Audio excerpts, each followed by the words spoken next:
Hey everybody! Today I'm going to be reviewing a film that is very much in the spirit of Halloween, and maybe I'm cliche for doing this, but I figured why not go back to a classic, a film that is revered in the horror genre. This is a movie that was considered very scary for its time. It was considered groundbreaking, a controversial film. This film is Psycho, directed by Alfred Hitchcock, the virtuosic mastermind of suspense films in Hollywood. I mean, what do you say about Hitchcock that hasn't already been said 1,000 billion jillion times? He's amazing. He has an eye, a very meticulous eye for building tension and also building characters in a way that I think few people have been able to do. And just the level of craft and the level of sophistication in his films is really something to behold, and it obviously has been. I mean, students of film, editors, directors, writers, people look at Hitchcock as kind of the benchmark for greatness. And by 1960, Alfred Hitchcock was revered and one of the most popular directors in Hollywood. He had just come off the 1950s, which was a great decade for him. He made films like Strangers on a Train, Rear Window, North by Northwest. But he wanted to challenge himself with his next film. He decided that he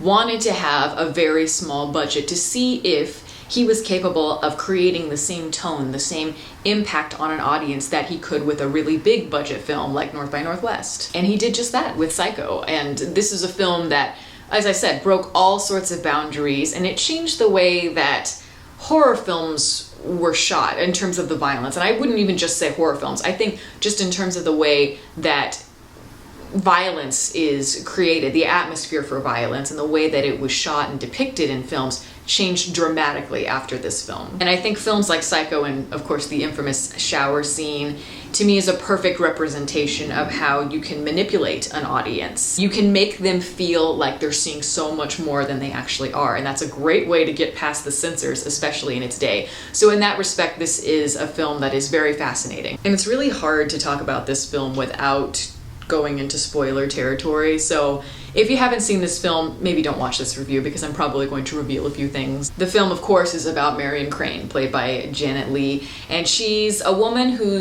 works at a bank. She's a very kind of moral girl. She is in love with this man and she wants to marry him, but for financial issues and things like that, they aren't able to do so. And she feels very trapped in her society and in these circumstances. She gets her hands on $40,000 by working at the bank that she works at, and she decides that she wants to steal it and run away with said boyfriend and start a new life. On her way to start her new life, she gets into this terrible rainstorm and stops at this hotel, the Bates Motel, where she meets Norman Bates, who is the caretaker, basically the owner of the hotel. I watched this film very recently, and I have to say, I hadn't seen it in a long time, but the first half of the film, I'm always struck by just how subtle it is and how good it is. They just make it seem so effortless. And for me, what's so great about the opening half of the film is just how well established the characters are.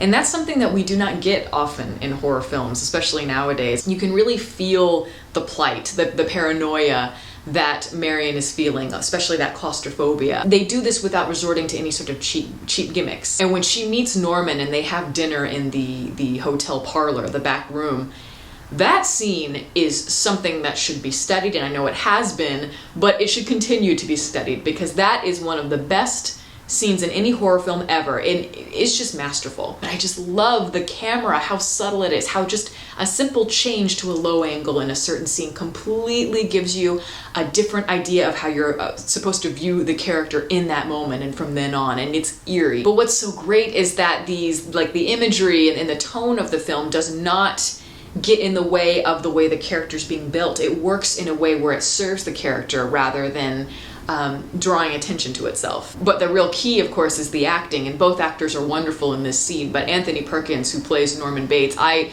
a huge fan of his, and I think that what he does in this film is just very incredible and very off-putting and disturbing, especially for its day. It's a very un-Hollywood type performance. At first glance, he's very appealing. He's a very handsome guy. He's got a nice kind of grin, but there's something slightly off about him, and you get a sense that there is a terrible pain and guilt within him, just the way that he has this sort of stutter and just the way his body moves. All of this has built up in him in a way that it's physically maybe destroying him. He doesn't know how to express love or sexual desire. All of that has sort of twisted his mind and made him mentally very unstable. That is one of the main themes, the idea that no matter who you are, where you come from, we all have darkness within us. We all have temptation, we have desire, we have pain. Of course, Marion dies right in the middle of the movie and you don't see it coming, which is a brilliant thing to do.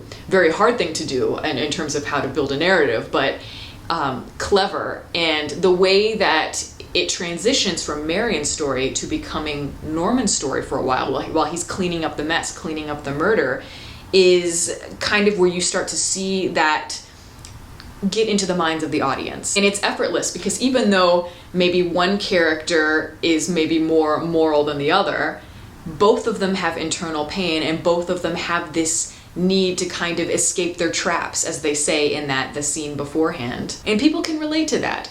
And so they start to strangely root for Norman in a way. And that's what blurs the lines between what society deems to be moral and immoral. And another thing that I love about this film would be the MacGuffin, which is, the $40,000, which could have so easily been the focal point, the plot point, as most Hollywood films tend to focus on something like that in order to bring all the characters together.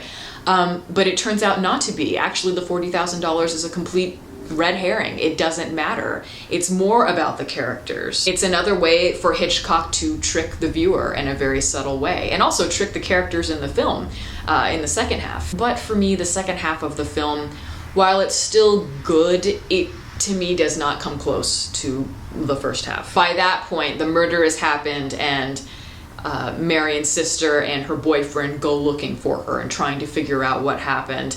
And it becomes just this sort of whodunit sort of thing. And I don't mind that so much because, you have to tie up a story.